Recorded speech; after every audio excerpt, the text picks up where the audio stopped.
Our next performer is another record member and a veteran of the Cucumber.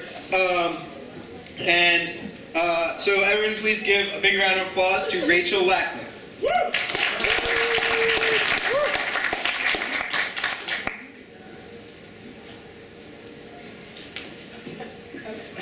Hey.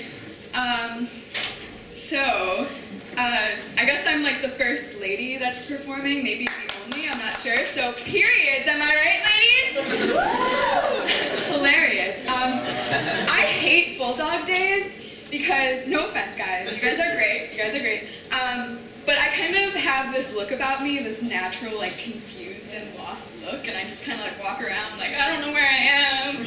I'm really scared of everything. And then I'll see like a pre-frosh who just looks overly confident, and it's like, what did you do to deserve that? Did you invent something?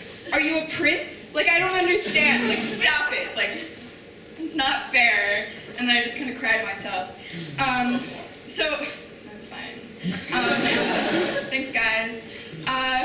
So yeah, a couple things about me. I like my men like I like my jeans. Distressed.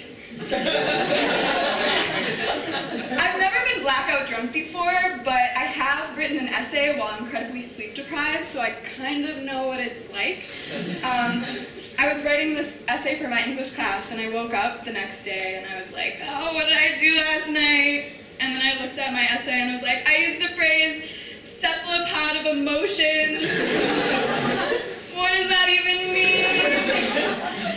I don't know. And then I turned it in, and my professor was like, okay, like, very David Foster Wallacean, I guess. Another thing about me is I'm a chem major. Do we have any prospective chem majors in the crowd? I don't know if that was like a yes or just like, I'm sorry for you. Was a yes. Oh yeah, I'm so excited for you. It's great. I'm really excited to become a chemist because that's what I'm gonna be. There's not really like much wiggle room for that. The one thing I'm a little disappointed about though is it's not really a sexy occupation. Like a lot of different occupations you can make sexy, like a nurse or a teacher. There was even a show that premiered earlier this year that I'm pretty sure is no longer a show, but it was called Bad Judge. And I think the premise of the show was just like, she's a judge, but she's slutty. Great show. So, a sexy chemist would be incredibly dangerous. Like, it would be just like, I'm not wearing anything under my lab coat.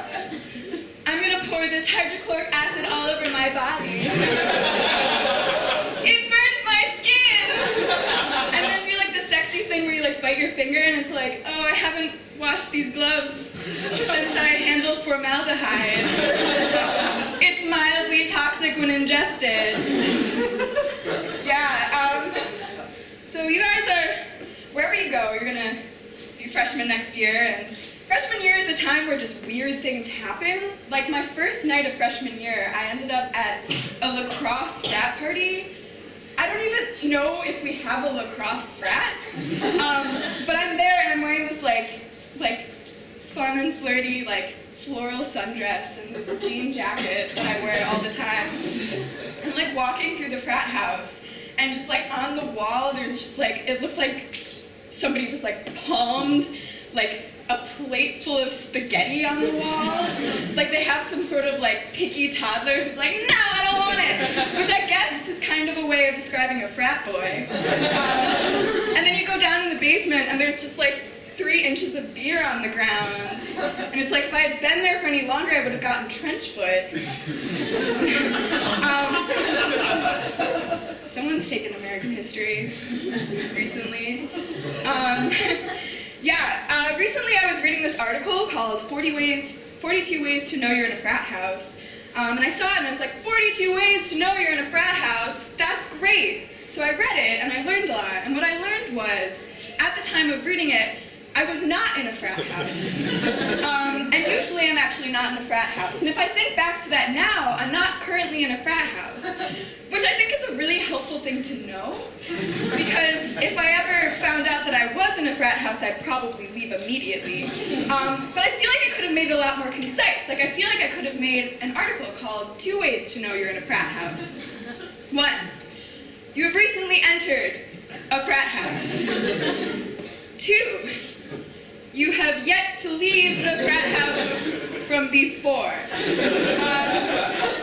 Yeah, freshman year is super exciting. You get to deal with a lot of new things that you never thought you'd deal with, like asking your roommate to clean the condom sculpture off of your common room table. There was literally a sculpture made of condoms, like balloon animals, and I had to be like, hey, Libby, can you clean the lube off the table? That's where we eat cake. Actually, is Libby in the audience right now? Okay, good. My relationship with Libby, I live with her again this year. I'm a sophomore, so this is the 2nd year in a row. It's a great relationship that we have because we have really good communication, which is an important thing to have with your roommate, and that's something you should consider next year. And the reason our communication works so well is that she's really good at communicating what she wants to me. And I'm really good at being too afraid to say no to her. So everything's great, all of the time. All right, that's my set. Thanks, you were great.